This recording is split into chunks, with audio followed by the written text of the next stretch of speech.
Κατεβάζει με το στήθος ο Αθανασιάδης.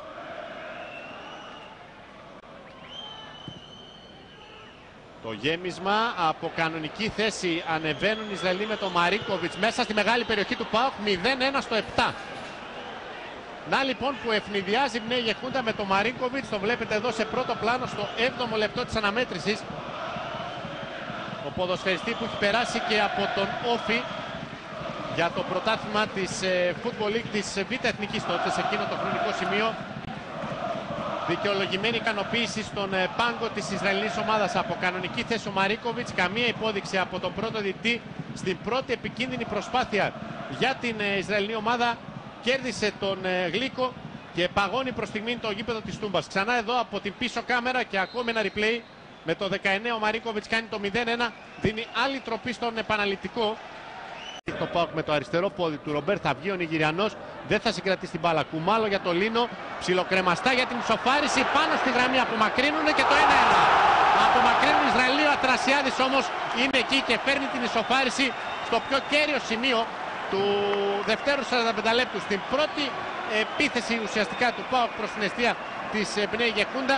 Στην πρώτη απειλή από πλευράς του δικεφάλου του Βορρά έρχεται το 1-1 για τον δικέφαλο του Βορρά και την ομάδα του Γιώργου Δόνη. Για να δούμε το replay. Ο Εγενούγκμπα θα βγει, θα απομακρύνει όπως με τον Ιντζίδη να έχει προωθεί. Σωστά πάει να κρεμάσει την άμυνα της Ισραηλινής ομάδας ο Λίνο. Προσπάθησε όπως να αποσοβήσει το μοιραίο ο Έντρι. Τα κατάφερε προς στιγμήν, όχι όμως και από το σωστό πλασέ του Αθανασιάδη που έκανε το 1-1 στο 47. Ξανά εδώ και από την πίσω κάμερα. Ο αρχηγός Μπνέη Γεχούντα ήταν στο σωστό σημείο, δεν μπόρεσαν να απομακρύνουν όμως οι συμπαίκτες του όπως θα θέλανε και έτσι οι πανηγυρισμοί από πλευράς του Κουμάλο και του Αθανασιάδη με την γροθιά του Νοτιοαφρικανού προς τον κόσμο του ΠΑΟΚ και Σκερκίδη. Έτσι, μετά και την αποβολή του Μενάσε. Έτο για τον Αθανασιάδη, γκολ 2-1, πάρε βάλε. Νάτος εδώ ο Στέφανος Αθανασιάδης με το δεύτερο του γκολ στο σημερινό παιχνίδι και τρίτο στη φετινή ευρωπαϊκή πορεία του ΠΑΟΚ.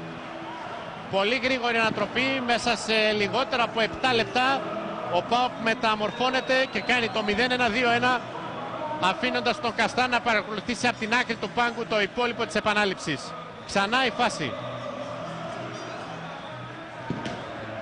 Με το τακουνάκι και το δεξί του πόδι ο Αθανασιάδης υπογράφει την ανατροπή του ΠΑΟΚ και τον στέλνει μια και καλή στην αυριανή κλήρωση της Νιών για τα play-off του Europa League. Έτο από τα δεξιά, Αθανασιάδης χωρίς να το σκεφτεί, με τα τατουάζ να κοσμούν τα δυο χέρια του σκόρ του ΠΑΟΚ, ως ένα και τα γκολ του στο σημερινό παιχνίδι. Έτο, Αθανασιάδης για το Ρομπέρ μες στη μεγάλη περιοχή, ψάχνει τον γκολ ο Γάλλος και θα το βρει. Το πανηγυρίζει, το είχε δηλώσει την επομένη της επιστροφής του ΠΑΟΚ από το Ισραήλ ότι θα ψάξει και το πρώτο του επίσημο γκολ. Το βρίσκει σήμερα λοιπόν στον επαναληπτικό ο Ρομπέρ που είχε 2 γκολ στα 4 παιχνίδια προετοιμασίας του ΠΑΟΚ στην Ολλανδία, όπως και ο Γιάννου πηγαίνει κατευθείαν στον πάγκο. Δέχεται τα συγχαρητήρια όλων. Ξανά εδώ η τελευταία φάση. Πόσο ο Αθανασιάδης σωστά το Ρομπέρ.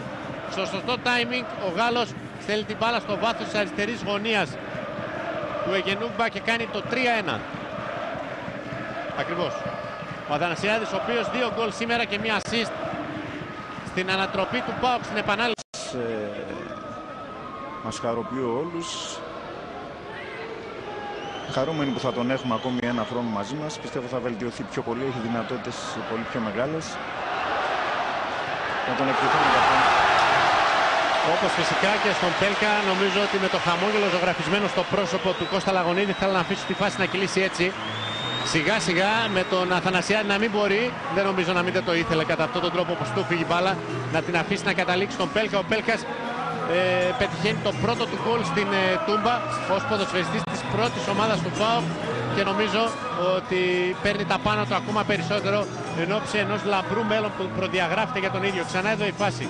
Γεωργιάδης από τα δεξιά αφήνει στον Αθανασιάδη που του παίζει ένα άσχημο παιχνίδι και ο Εγενούγκμπα λέει στον Πέλκα να χρηστεί σκόρερ, έτσι όπως του σερβίρει την μπάλα στο πόδι του και αυτός με το δεξί του πόδι τον τιμωρεί και στέλνει την μπάλα στο βάθος της δεξιάς του γωνία για πρώτη φορά σήμερα στην Τούμπα. Τα άλλα γκολ όλα για τον ΠΑΟΚ πήγανε στην άλλη πλευρά της εστίας του Νιγηριανού πορτιέρο της Ισραηλινής ομάδας.